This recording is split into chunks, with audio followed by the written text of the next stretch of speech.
Hello and welcome to this edition of Back in History. In this edition, we'll bring to you the story of how General Abdulsalami Abubakar surprisingly emerged as Nigeria's new military head of state in 1998 following the death of General Sani Abacha. He was not the most senior military general at the time. The most senior military general after Abacha was Lieutenant General Jeremiah Useni from Plateau State of Nigeria. Useni was the Minister of the Federal Capital Territory. He was the closest person to Abacha. He could enter Abacha's inner dwelling at any time without the usual protocols. Everyone that knew Abacha closely knew Jeremiah Useni. Useni and Abacha had been friends for many years long before Abacha became the head of state of Nigeria, and their friendship had remained robust for years. He was the natural successor to Abacha, but he was bypassed at the last minute by Abacha's close aides in preference for Abdulsalami Abubakar. But the question here is, why did the close aides to Abacha bypass Useni for Abdulsalami? What was Useni's offense? Major Al-Mustafa, Abacha's chief security officer and one of the most powerful persons at Aso Rock at the time, has answered this question in his narration of the events that took place before and after Abacha's demise. This is what he said in his interview published on africatelegram.com and also published on nairaland.com. Quote, "The sudden collapse of the health system of the late head of state started the previous day, Sunday 7th June 1998, right from the Abuja International Airport immediately after one of the white security operatives or personnel who accompanied President Yasser Arafat of Palestine shook hands with him, General Abacha. I had noticed the change in the countenance of the late Commander-in-Chief and informed the aide-de-camp, Lieutenant Colonel Abdullah, accordingly. He, however, advised that we keep a close watch on the head of state. Later in the evening of 8 June 1998, around 6 p.m., his doctor came around, administered an injection to stabilize him. He was advised to have a short rest. Happily enough, by 9 p.m., the head of state was bouncing and receiving visitors until much later when General Jeremiah Useni, the then Minister of the Federal Capital Territory, came calling. He was fond of the head of state. They were very good friends." End of quote. He continued, still in quote, "There, Abacha and Useni stayed and chatted together till about 3:35 a.m. A friend of the house was with me in my office, and as he was bidding me farewell, he came back to inform me that the FCT Minister General Useni was out of the head of state's guest house within the villa. I then decided to inform the ADC and other security boys that I would be on my way home to prepare for the early morning event at the International Conference Center." He continued, still in quote, "At about 5 a.m. the security guards ran to my quarters to inform me that the head of state was very unstable. When I got to the bedside of the head of state, he was already gasping. Ordinarily, I could not just touch him. It was not allowed in our job. But under the situation on ground, I knelt close to him and shouted, 'General Sani Abacha, sir, please grant me permission to touch and carry you.' I again knocked at the stool beside the bed and shouted in the same manner, yet he did not respond. I then realized there was a serious danger. I immediately called the head of state's personal physician, Dr. Wali, who arrived at the place under 8 minutes from his house." Al-Mustafa continued, still in quote, "Dr. Wali immediately gave Oga 2 doses of injection, one at the head and another close to his neck. This did not work, apparently, as the head of state had turned very cold. He then told me that the head of state was dead and nothing could be done after all. I there and then asked the personal physician to remain with the body while I dashed home to be fully prepared for the problems that might arise from the incident. As soon as I informed my wife, she collapsed and burst into tears. I secured my house and then ran back." Al-Mustafa went on to say, still in quote, "At that point, the ADC to the head of state had been contacted by me and we decided that great caution must be taken in handling the grave situation. It was at this point that I used our special communication gadget to diplomatically invite the service chiefs, military governors, and some few elements purportedly to a meeting with the head of state by 9 a.m. at the council chamber. That completed, I also decided to talk to some former leaders of the nation to inform them that General Sani Abacha would like to meet them by 9 a.m.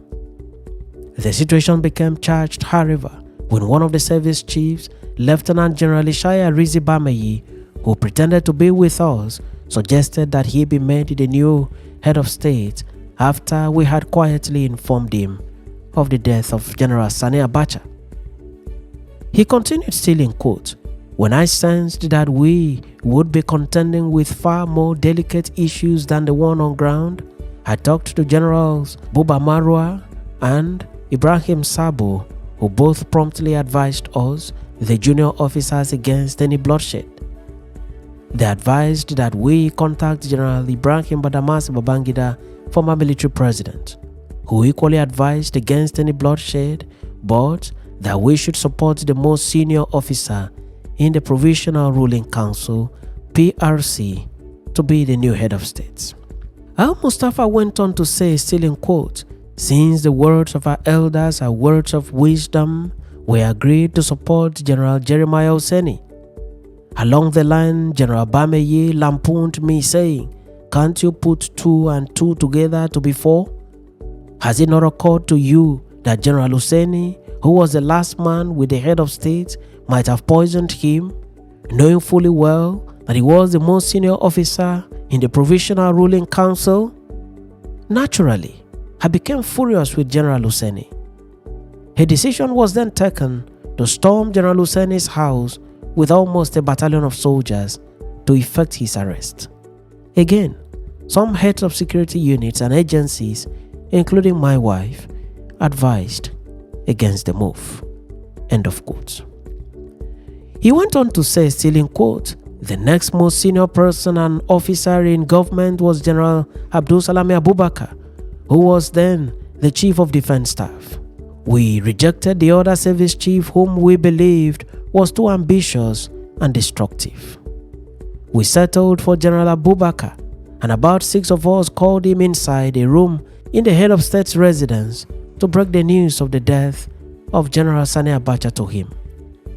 As a general with vast experience, Abdulsalami Abubakar humbly requested to see and pray for the soul of General Sani Abacha, which we allowed." Al-Mustafa then said, still in quote, "We followed the advice of General Ibrahim Badamasi Babangida and the wise counsel of some loyal senior officers and jointly agreed that General Abdulsalami Abubakar be installed head of state, commander-in-chief of the Nigerian Armed Forces immediately after the burial of General Sani Abacha in Kano." End of quote. This is how General Jeremiah Useni, the most senior serving military officer in Nigeria at the time, was prevented from becoming the next head of state of Nigeria after Abacha. It was a serious case of blackmail labeled against him. When the blackmail was made, he was not there to defend himself. With this blackmail, the decision was taken in split seconds to bypass him and hand over the baton to another person, General Abdulsalami Abubakar, who was junior to Useni in the Provisional Ruling Council. In an interview which Lieutenant General Jeremiah Useni later granted to Charles Aniogolu of Arise Television, a leading media house in Nigeria, in September 2021, Useni gave some insights as follows, in quotes. "I knew Abacha in 1966. That time we were young officers. That was when the first military coup was staged against so many of our northern senior military officers.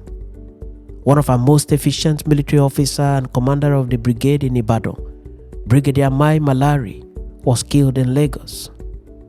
All of us, soldiers from the north, became united together because the plan was to kill more northerners.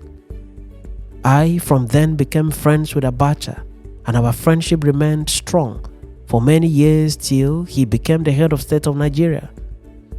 As head of state, he appointed me the FCT minister and made me a member of the Supreme Military Council. I and Abacha were really close. Lieutenant General Jeremiah Useni was asked by the anchor to take us back to the day Abacha died and what he knows about the circumstances surrounding his death.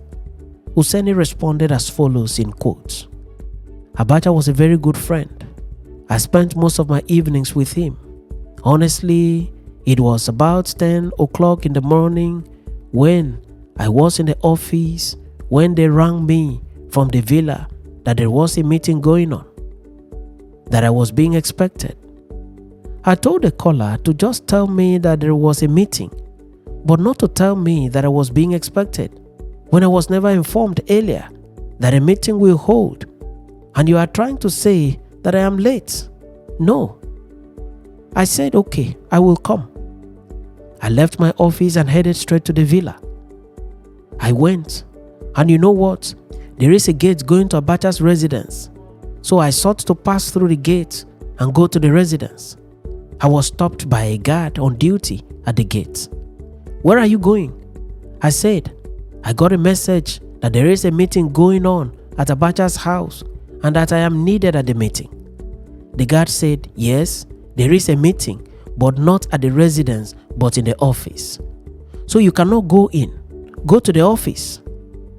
This is a place nobody had ever stopped me before. I said, "Are you sure the meeting is going on in the office? Because I was told to come to the house." He said, "Forget the person who told you to come to the house. Go to the office." One sergeant came out and said, "Go to the office. We have no time."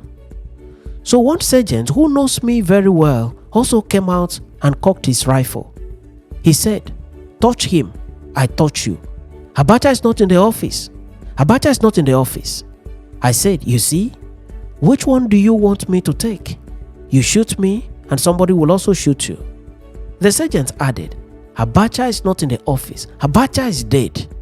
The dead body is not in the office, but in the house. Allow him to go and see the body, or else I will shoot you." That is how the guard opened the gate for me to go in. It was a big shock to me. I moved into Abacha's residence and behold, I saw his corpse. So, someone may have given a terrible instruction to the boys at the gate, and yet I was called on phone to come to the house. Useni went on to say, still in quotes, "I had never been addressed that way by a sergeant. I was shocked. Because before now, they will always open the gate for me whenever my car approaches. A sergeant talking to me like that? I couldn't take it. I said, why should you talk to me like that? As I went into the residence, I saw that the service chiefs had already been invited to the villa earlier on. I was in fact the last person to be invited to come. They then told me, sorry, what happened is that the dead body is by the door there. You must have seen the women there. I said yes. I then went in to see the body. I was with Abacha the night before he died. I am always with him every evening. But I was not with him when he died. I had already gone home at the time he died. It is not true that on that evening he was entertaining young ladies. I was with him that evening. We were watching television until I left. I recall that Abacha was not too well. He was sick. When he died, the wife insisted that a medical report must be issued, but she did not believe that any medical doctor in Nigeria will give proper medical reports. So the report was given from Germany. The report stated that he died of natural causes. I had a copy of the report. I showed it to the then Inspector General of Police. He asked me how I got the report. I told him I had to get the report to show to anyone who wants to implicate me. End of quote. He continued, still in quote, I was the most senior after General Abacha. Many people thought I would be the successor to Abacha, but some people brought religion and other factors. They said I am a Christian. Abacha's wife was also not comfortable in me becoming head of state. Some people said, how can you make Useni as the head of state? I was there when succession was being discussed, but I could see that some persons were not comfortable in me becoming the new head of state. The day was fast spent, and there was need to take Abacha's corpse to Kano for burial. We left to the airport and took the corpse to Kano. Abacha was buried and we returned to Abuja. I returned to Abuja around 1 a.m. I was basically sidelined on the issue of who should succeed Abacha. Lots of side talk and judgment was going on. There was a lot of accusations. The long and short of it is that I never became Nigeria's new head of state after Abacha. It was Abdulsalami Abubakar that emerged as the new head of state. I was senior to Abubakar by military ranking. End of quote. It is obvious that long before the arrival of General Useni, the decision had been taken on who should succeed Abacha as the next head of state of Nigeria, and that person was Abdulsalami Abubakar. Useni later retired from the army and from then lived a private life. He later joined politics and became a senator representing his senatorial district of Plateau South at the Nigerian Senate, where he served from 2015 to 2019. Useni is still alive and is 81 years old at the time of the making of this video. He served as military governor of the then Plateau State from January 1984 to August 1985. He held many other offices in the army. From 1993 to 1998, he served as Minister of the Federal Capital Territory of Nigeria. He received military training at home, in Nigeria, and abroad. Abacha, having been committed to Mother Earth in his family compound in Kano, the entourage that accompanied him to Kano was flown back to Abuja, and on arrival, the next event to be held as quickly as possible was the swearing-in of the new head of state of Nigeria.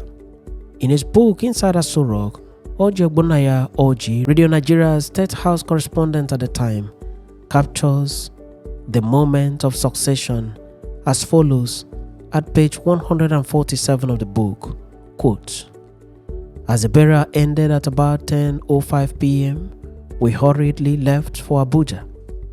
I expected that there could probably be some other ceremonies, but I was wrong, as we left barely 20 minutes after the body was interred. We arrived Abuja a few minutes to 12 midnight and drove straight to Aso Council chambers in the villa for the swearing-in of General Abdulsalami Abubakar as the new head of state and commander-in-chief of the armed forces. The swearing-in was rather brief. It was preceded by a formal announcement by the principal secretary to the former head of state that General Abdulsalami Abubakar had been appointed to succeed the late General Sani Abacha. General Abdulsalami Abubakar was then invited to step forward and take the oath of office and allegiance at about 1:43 a.m. on June 9, 1998. That ceremony marked the end of the Abacha era. Oji Ogbonnaya Oji continued at page 148 of his book, still in quotes.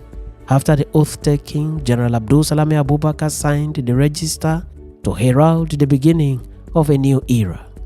That era ushered in a new dawn. The rest is now history." End of quote. This is the story of how General Abdulsalami Abubakar emerged as Nigeria's new military head of state in 1998 following the death of General Sani Abacha. Abubakar served for only 1 year and handed over to an elected civilian administration headed by Olusegun Obasanjo, himself a retired military general and one-time military head of state of Nigeria. Abdulsalami is credited largely for returning Nigeria to civil rule after many years of military interregnum. Abubakar was born on 13th June 1942. He first joined the Nigerian Air Force in 1963 and remained there till 1966 when he transferred his service to the Nigerian Army, where he served from 1966 after 1999. He is married to Her Excellency Sani Abubakar, and together they have 7 children. Abubakar is still alive and is 82 years old at the time of the making of this video. Thanks for watching this edition of Back in History, and do remember to subscribe to the channel or follow the page and be the first to receive notifications on every new video. I am your friend and host Ekaminudin, wishing you the best of time in all you do.